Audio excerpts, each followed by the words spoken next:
Isang napakagandang bahay naman po ang matutunghayan po natin sa episode na ito.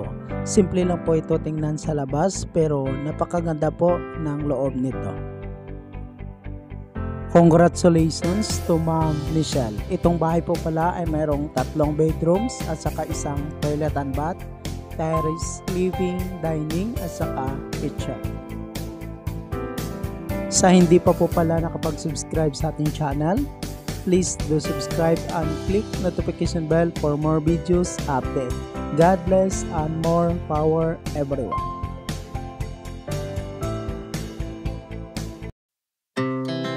Our hearts beat to the city streets. We began to feel the fire. We rise like Itong bahay ay sinimulan ginawa noong January 8, 2022, located at Davao del Norte, Philippines. Paunti-unti din po ang pagpapagawa ng bahay nila ni Ma'am. Nakailang ulit din po ito na hinto at pinagpatuloy lang po ang pagpapagawa nito tuwing mayroon na po silang budget.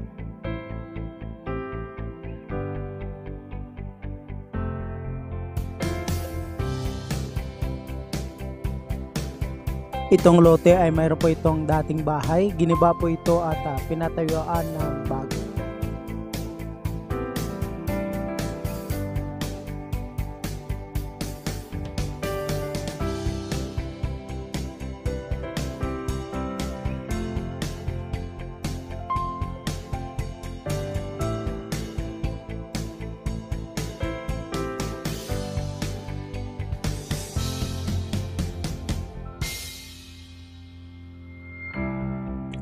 Installation ceiling, naka-modern design na rin po ang ceiling na ginawa po nila.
Again, itong bahay ay may 3 bedrooms at saka isang toilet and bath, terrace, living, dining at saka kitchen.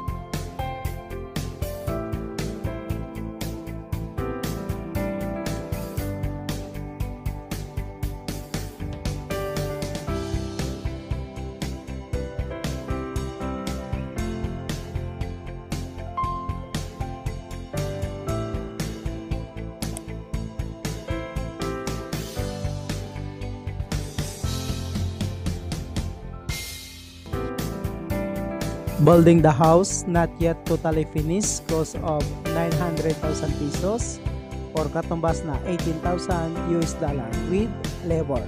Congratulations again to Ma'am Michelle from Davao del Norte, Philippines.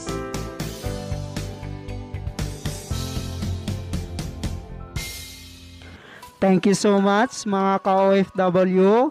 Kung nagustuhan nyo itong video na to, please subscribe na sa Randy Yero YouTube channel. Please don't forget to hit bell button for our latest updates.